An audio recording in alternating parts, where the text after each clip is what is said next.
বাংলার ইতিহাসের নবাবী যুগে যদি সবচেয়ে প্রভাবশালী ও সফল শাসকের নাম উচ্চারণ করতে হয় তাহলে নিঃসন্দেহে আলীবর্দী খাঁর নামই সবার আগে আসবে।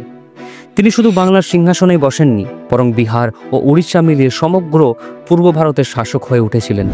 একজন অভিজ্ঞ সেনাপতি, দূরদৃষ্টি সম্পন্ন রাজনীতিবিদ এবং প্রজাহিতৈষী নবাব হিসেবে তার নাম আজও ইতিহাসে উজ্জ্বল হয়ে আছে। আলীবর্দী খাঁর জন্ম হয়েছিল 1671 সালে।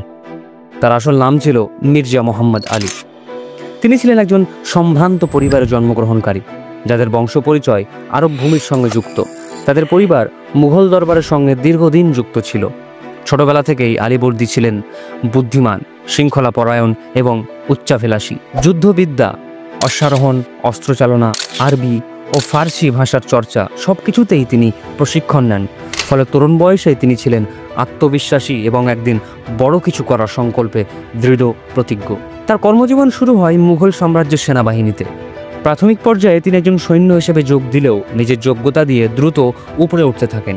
তিনি শুধু যুদ্ধক্ষেত্রে সাহসিকতা দেখাননি, বরং কূটনৈতিক দূরদৃষ্টি আর প্রশাসনিক দক্ষতার জন্য প্রশংসা কুড়িয়েছিলেন। বাংলার সুবাদার সুজাউদ্দিনের আস্থাভাজন হয়ে ওঠেন তিনি। ধীরে ধীরে সুজাউদ্দিনের ঘনিষ্ঠ বৃত্তে প্রবেশ করেন এবং প্রভাবশালী হয়ে ওঠেন। এরই সুযোগে বাংলার রাজনীতিতে নিজের অবস্থান শক্ত করে নেন। 1740 সালে ভাগ্যের নাটকীয় মোড় ঘুরে আসে। সুজাউদ্দিনের মৃত্যুর পর রাজনৈতিক অস্থিরতার সুযোগ নিয়ে আলীবর্দী খাঁ বাংলার নবাব হয়ে ওঠেন। কিন্তু তার হাতে যে বাংলার দায়িত্ব এসেছিল তা মোটেও সহজ ছিল না। মুঘল সাম্রাজ্য তখন দুর্বল, কেন্দ্রীয় শাসন কার্যত ভেঙে পড়েছে। বাংলার মতো সমৃদ্ধ প্রদেশে তখন লালসার দৃষ্টি পড়েছে বহিঃশক্তির। একদিকে মারাঠাদের ভয়ঙ্কর আক্রমণ, অন্যদিকে অভ্যন্তরীণ ষড়যন্ত্র। এই দুই পরিস্থিতিকে সামলেই তাকে শাসন কাজ পরিচালনা করতে হয়েছিল। আলীবর্দী খাঁর শাসনকালে একটি ঘটনার সঙ্গে সবচেয়ে বেশি যুক্ত করা হয়। সেটি হলো মারাঠাদের ক্রমাগত আক্রমণ। প্রায় 12 বছর ধরে বাংলায় একের পর এক মারাঠা হানা দিচ্ছিল। তারা বাংলার গ্রামে গ্রামে ঢুকে লুণ্ঠন চালাতো, ঘর বাড়ি জ্বালিয়ে দিত, ক্ষেত খামার ধ্বংস করত। সাধারণ মানুষ দিন রাত আতঙ্কে জীবন কাটাতো। প্রথম দিকেই মারাঠা হানার মোকাবিলায় আলীবর্দী খাঁ কিছুটা অসুবিধায় পড়েন, কারণ বাংলার সেনাবাহিনী তখন সুসংগঠিত ছিল না। কিন্তু তিনি দ্রুত পরিস্থিতি বুঝে নেন, দুর্গগুলোকে মজবুত করেন, সেনাদের নতুন অস্ত্র শস্ত্রে সজ্জিত করেন এবং প্রতিরোধের জন্য কৌশল পরিবর্তন করেন। তিনি বুঝেছিলেন মারাঠাদের সঙ্গে সরাসরি যুদ্ধ করলে ক্ষয়ক্ষতি বাড়বে, তাই কখনো প্রতিরোধ, কখনো কূটনীতি, দুটি পথই তিনি ব্যবহার করেন।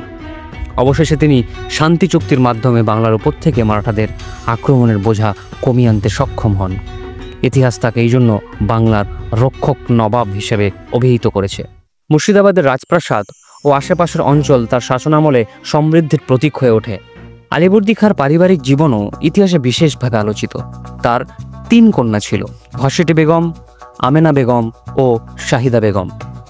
ঘসেটি বেগম ছিলেন বাংলার অন্যতম ধনী ও প্রভাবশালী নারী। বিপুল সম্পদের অধিকারিণী হওয়ায় তিনি রাজনীতিতেও গুরুত্বপূর্ণ ভূমিকা পালন করেছিলেন। পরবর্তীতে নবাব সিরাজউদ্দৌলার বিরোধিতা করার পেছনে তার নাম সবচেয়ে বেশি আলোচিত। আমেনা বেগম ছিলেন সিরাজউদ্দৌলার মা। তিনি তুলনামূলকভাবে সরল ও শান্ত স্বভাবের ছিলেন, কিন্তু ইতিহাসের চাকা তাকেও রাজনীতির অগ্নিকুণ্ডে টেনে নেয়।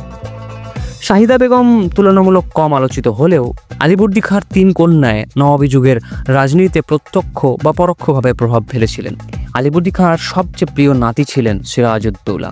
ছোটবেলা থেকেই তিনি সিরাজকে নিজের সান্নিধ্যে বড় করে তোলেন। নানা হিসেবে নয়, প্রায় যেন পিতার মতোই সিরাজকে স্নেহ করতেন। তাকে বলতেন, একদিন তুই হবি বাংলার নবাব। এই অগাধ স্নেহ ও ভালোবাসার কারণেই তিনি উত্তরাধিকারী হিসেবে সিরাজকে মনোনীত করেন। এই সিদ্ধান্তই পরবর্তীকালে বাংলার ইতিহাসকে নাটকীয়ভাবে পাল্টে দেয়। আলীবর্দী খাঁ ছিলেন কঠোর কিন্তু ন্যায়পরায়ণ শাসক।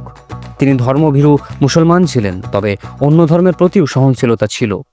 1756 সালে আলীবর্দী খাঁ মৃত্যুবরণ করেন। তার মৃত্যুর সঙ্গে সঙ্গেই বাংলার আকাশে জমতে শুরু করে ষড়যন্ত্রের কালো মেঘ, কারণ সিংহাসনে বসেন তার নাতি সিরাজউদ্দৌলা, যিনি অভিজ্ঞতায় অনভিজ্ঞ এবং চারিদিক থেকে শত্রু দ্বারা পরিবেষ্টিত ছিলেন।